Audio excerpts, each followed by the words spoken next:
Sergeant, we got him in sight running down Davis Avenue. This Prince George's County Police chopper video shows officers responding to a call for help in October 2020. We go to assist an officer who goes over the radio channel and says, I have one running. Second officer approaching. Corporal Michael Brown said that's his partner, Thomas Lester, stopping a person matching the description of an armed suspect. He's pretty compliant, get him in handcuffs, walking him back to the car. Then this officer walks up. By officer, he means Corporal Daryl Wormuth. This police helicopter video shows the beginning of what Wormuth did next. He chokes him.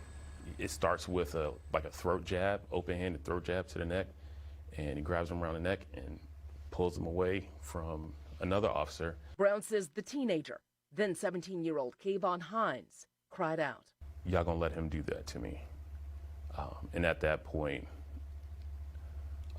it kind of grabbed at my heart.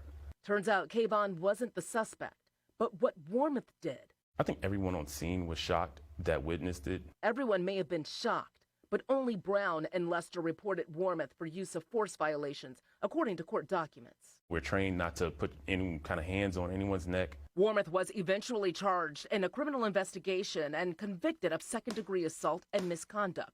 But it was something investigators found on Wormuth's cell phone during the case that led to new concern. There were several text messages that were very disturbing. Prince George's County State's Attorney Aisha Braveboy says subpoenaed texts between Wormuth and other current and former Prince George's officers revealed racist comments, some made public in his trial, like this text from Wormuth, where he and fellow officer Anthony Brooke discuss an investigation involving black Prince George's County officers.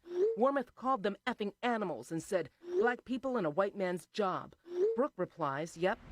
Or this one, where Wormuth texts a different officer, God forbid we make a black person look bad or expose them here for what they are. I was very concerned that knowing that there were racist individuals in our department, that we were putting our citizens at risk. So concerned, Braveboy sent this letter in May of 2021 to the county executive and police department, telling them she will no longer sponsor these officers as witnesses, saying they're no longer credible. The text also made clear how Wormuth and some others felt about Brown and his partner Lester, calling the officers snitches and other derogatory terms. Then in February of 2021, a different officer who the I-team confirmed is no longer with the force asked Wormuth for the ID numbers for the officers he said snitched. Court records show the county accused some of the texting officers of conspiring to not back up Brown's squad. Officers call that a code red. What is a code red? Essentially, you're saying they're on their own. You're leaving someone vulnerable. Despite court records showing the department did pursue action against the officers, Brown says no one told him about the possible threat to his safety. He learned about that through department gossip.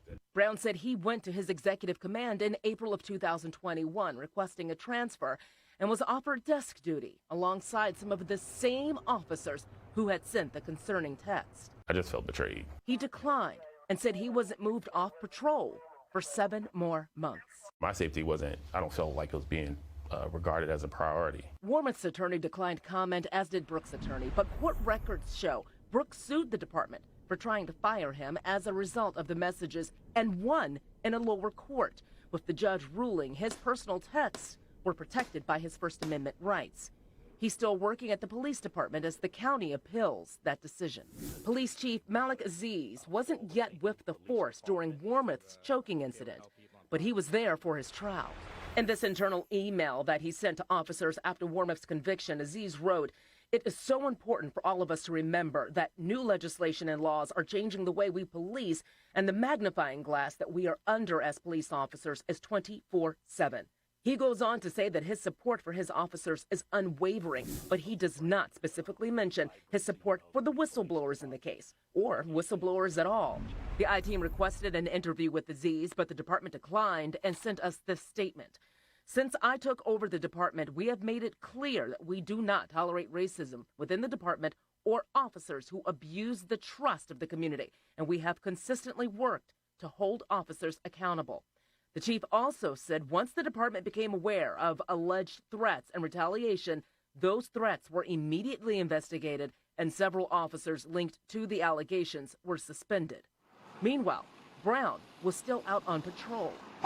Unless you protect the protectors, you're not going far enough. Attorney Don Quinn represented Brown for the purposes of this interview. Officer Brown is out there every day putting his life on the line for the citizens of PG County.